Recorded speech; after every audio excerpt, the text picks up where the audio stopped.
به نام خداوند بخشنده و مهربان.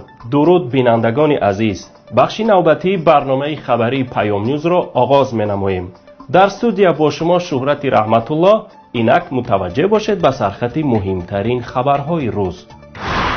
مروفیای نوی بزرگمهر یارو با قانونشکانی‌ها برگزار گردید. پژوهشگری مقیم لندن سلحی تاجیکستان را ناکام خواند. سفری امامعلی رحمان به لانکا و هند. در بازداشتگاه موقتی یا سیزای شهر دوشنبه مروفیای دومی بزرگمهر یارو آغاز شده است. قبلا او را با اتهام برانگیختن کینه و عداوت ملی، نژادی، دینی و دعوت به تغییر ساخت کانستیتوسیونی به 23 سال زندان محکوم کرده بودند.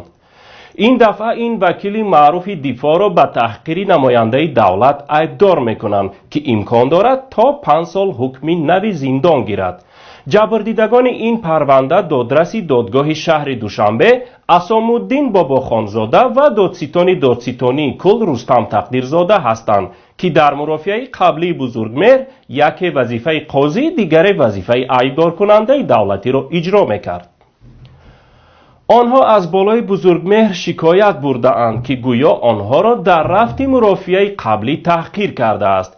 خاصیت یارو و خواهر بزرگمهر در صحیفه فیسبوکیش نوشته است که مرافعه نوی یارو در سیزا با قانونشکانی‌ها گذشته است، اما شرح نداده است که کدام قانون ویرانکنی صورت گرفت. این مرافعه به شرکت نزدیکان بزرگمهر یارو صورت گرفته است و هنوز جزئیاتش معلوم نیست. طبق اطلاع نزدیکان بزرگمهر از بالای او یک زن 70 ساله هم شکایت برده است و پرونده نوی با اتهام گروگانگیری علیهش باز شده است. از زمان بازداشت او این سومین پرونده علاهیده است که به بزرگمهر یارو کشاده‌اند. معصومه طرفه، پژوهشگری مکتب اقتصادی و علوم سیاسی لندن، در یک نوشته اش در خبرگزاری‌های الجزیره و BBC برای بعد جنگ شهروندی طی کرده تاجیکستان پرداخته آن را داستانی کامیابی نام برده است که در نهایت به ناکامی انجامیده است. تاجیکستان کشور کوچک در آسیای مرکزی که زمان از طرف سازمان ملل متحد برای دستیابی به یک صلح نادر توصیف میشد، سالهای اخیر نه کامیابی بلکه ناکامی جامعه بین المللی در امر استقرار دموکراتیا در این کشور را که در جنگ 5 ساله سالهای 1992 1997 100,000 کشته داده است به نمایش میگذارد، نوشته است این کارشناس. معصومه طرفه می نویسد با تنگ‌کنی حلقه بالاخره مخالفین را از صحنه خارج کرد. امروز مخالفین قریب کاملا رفته شده اند. بسیار به مرگ‌های مشکوک دچار شده اند. دیگران در دادگاه‌های یقینا ناعادلانه پشت درهای بسته و همراه با نقض جدی معیارهای محاکمه و دعواهای قابل باوری در مورد شکنجه یا بدرفتاری در بازداشت به تروریسم ایبدار شده اند. مؤلف می افزاید رئیس جمهور امامعلی رحمان خود را رئیس جمهوری عمرباد کرد. تمام مخالفین را بست یا به زندان انداخت. مطبوعات را خاموش کرد و جهان در برابر این همه خاموش ماند و سوال می‌گذارد که این همه از کجا سرچشمه گرفت؟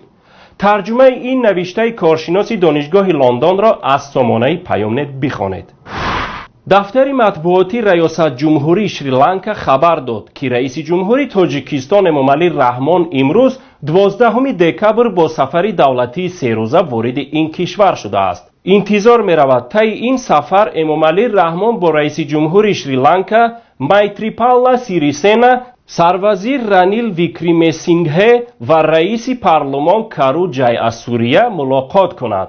بنا به اطلاع این منبع در جریان سفری دولتی رئیس جمهوری تاجیکستان امامعلی رحمان امضای چند سازشنامه بین کلمبو و دوشنبه در نظر گرفته شده است.